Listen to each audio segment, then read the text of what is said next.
Yeah, Florida Atlantic Week, coming off a tough one at Auburn. Really cool atmosphere for our guys to get to play in. I was really proud of how they competed and battled.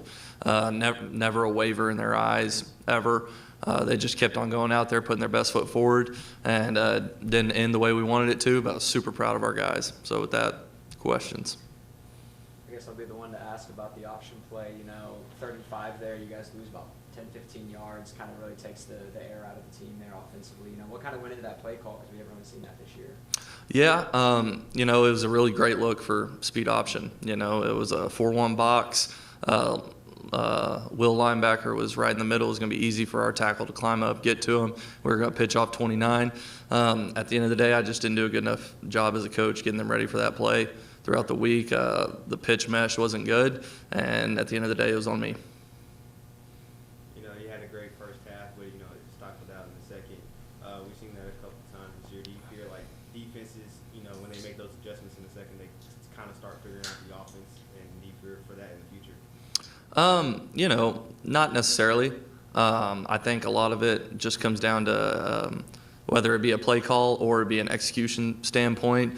Never once have I felt like a team has just figured us out in the second half. A lot of times it comes back to kind of what was earlier on in the season, whether it be a bad play call by me or just a self-inflicted wound like a holding penalty or just not executing on a play. But no, I've never thought it was a point where the other team just figured us out. Never have thought that.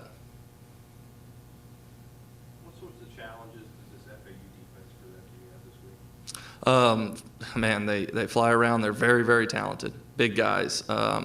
They do a great job also. Coach Orlando over there does a great job of getting them in position to be successful, in position to play with their hair on fire. And that's the whole thing with them, is they're super, super talented, right? So just being able to get them out in space and try and make a play on them, I think it's going to be our best chance with them. And ultimately just getting off to a fast start, which has kind of been the name of the game all year. Whenever we get out to a fast start, we like our chances, and so that's the big thing. The guys understand that. They understand that we got to come out swinging. They understand that we got to come out, be executing at a high level, everybody. And so that's the big thing, is just making sure that we play our game. Don't let them play their game, and we play our game. This is a team with 6 losses, though, so some teams have had success against Mm-hmm. them. What have you seen that maybe you guys can capitalize on? Well, Coach Helton said it. They play really, really well at home. They're 4-1 at home. I don't know if it's something about the atmosphere there or just a comfortability, but they play really well at home. And then on the road, it's just, again, they're going into a different environment, some big environments, and it's just tougher to win on the road. It's tough to win a college football game anyway, but it's tougher to win on the road. And so I think that's played a factor into it, them having to go somewhere into uncharted territory and try and play and win there. But some other teams, they've gotten some explosive plays on them. They've gotten some explosive plays on them, whether it be throwing the ball down the field or running the ball. I mean, that's the big difference whenever they win or lose a game, is other teams getting those explosive plays on them. So, and sometimes it might be a missed assignment. Sometimes it's just as simple as a missed tackle. But just having success on them doing what other teams want to do is what has been giving them trouble. I asked Coach Helton this a second ago, but Josh Simon was productive with his 2 catches, Mm-hmm. 2 touchdowns. Are you guys looking to get the tight ends more involved, specifically with Joey Belgian and Josh Simon? Yeah, I mean, again, they're very, very talented, and they do present a lot of problems. It's always a thing where we try to get them the ball. We always scheme up to try to get them the ball, but a lot of times the flow of the game or what the defense does based on what they're doing with their coverages or even what they're doing with their front really kind of dictates whether or not the ball actually goes to the tight end or not.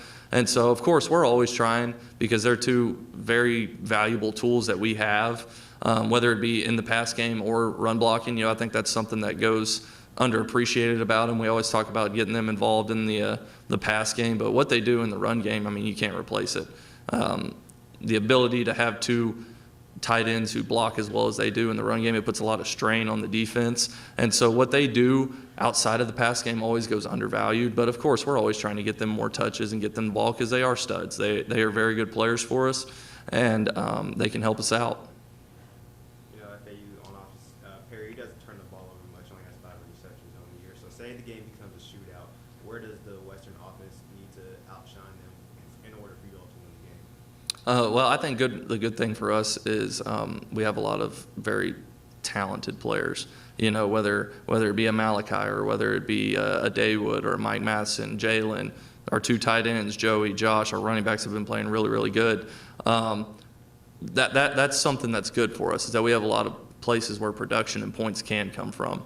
And so at the end of the day, if it were to become a shootout or something like that, players just got to step up. It's just like any other game. Big-time players got to step up and make big-time plays.